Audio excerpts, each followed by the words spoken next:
শুভ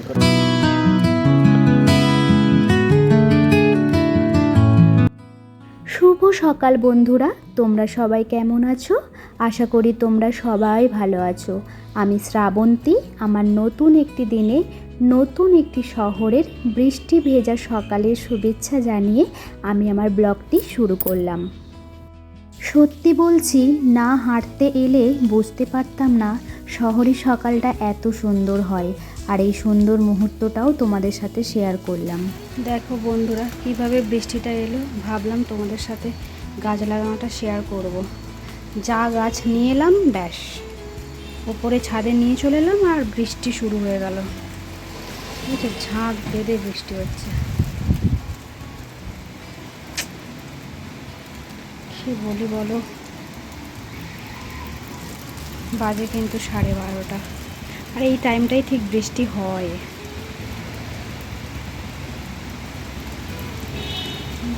আকাশ পুরো একদম মেঘে ঢাকা।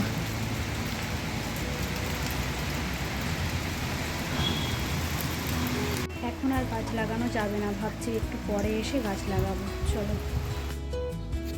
তারপর কিন্তু আমি বৃষ্টি থামার পর চলে এসেছিলাম ছাদে। আর দেখো, সমস্ত গাছ কিন্তু লাগানো হয়ে গেছে। ভেবেছিলাম গাছ লাগানোর ভিডিও তোমাদের সাথে শেয়ার করব, সেটা কিন্তু আর হলো না। আসলে অনেকটা দেরি হয়ে গেছিলো গো, সেই জন্য তোমাদের সাথে আর গাছ লাগানোর ভিডিওটা আমি আর শেয়ার করতে পারলাম না। আর জানো তো, ওই মাঝখানের জবা গাছটা ফুলটা এত সুন্দর, মানে যেদিন ফুটবে আমি সেদিন তোমাদের সাথে অবশ্যই শেয়ার করব। দেখবে তোমাদেরও ভালো লাগবে, আমার তো ভীষণ ভালো লেগেছে। আর এইটা হচ্ছে লক্ষ্মী জবা। আগের জবা গাছটা তো লক্ষ্মী জবা গাছের আমি পিঙ্ক কালারের এনেছিলাম, তো ওটা তো বেশ ফুল দিয়েছিল। অনেক দিন থেকে ভেবেছিলাম একটা হলুদ কালার জবা আনবো, তো লক্ষ্মী জবাটাই আমি আনলাম হলুদ কালারের। বেশ ভালো এটাও দেখতে, জানো। এদিকে দেখো কলম দেয়া ছোলা। আর এই ছোলা দেখলেই না আমাদের স্কুলের জীবনদার কথা মনে পড়ে।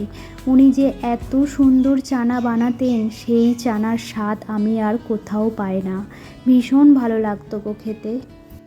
তারপর দেখো চলে এলাম রান্নাঘরে। আর এদিকে কেটে নিয়েছি ওল আর আলু, করব চিংড়ি মাছ দিয়ে।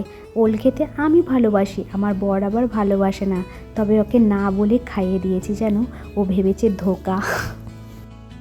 তারপর দেখো এইদিকে করে নিয়েছি পটল দিয়ে ইলিশ মাছের ঝোল।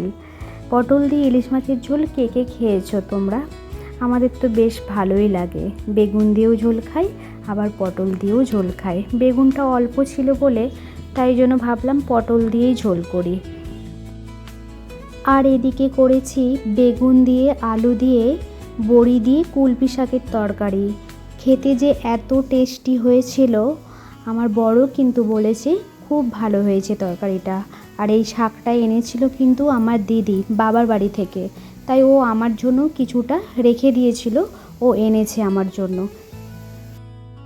আর এদিকে দেখো ওলের তরকারিটাও কিন্তু আমার হয়ে গেছে।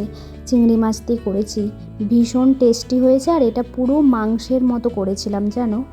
তাহলে বন্ধুরা আজ এখানে থাক, ভিডিওটি আর বড় করব না। আমার ভিডিওটি যদি তোমাদের ভালো লেগে থাকে তাহলে please like, comment, share and subscribe করে দিও। ভালো থেকো, সুস্থ থেকো, সাবধানে থেকো। আবার দেখাবে নতুন একটি ব্লগে। টাটা বন্ধুরা।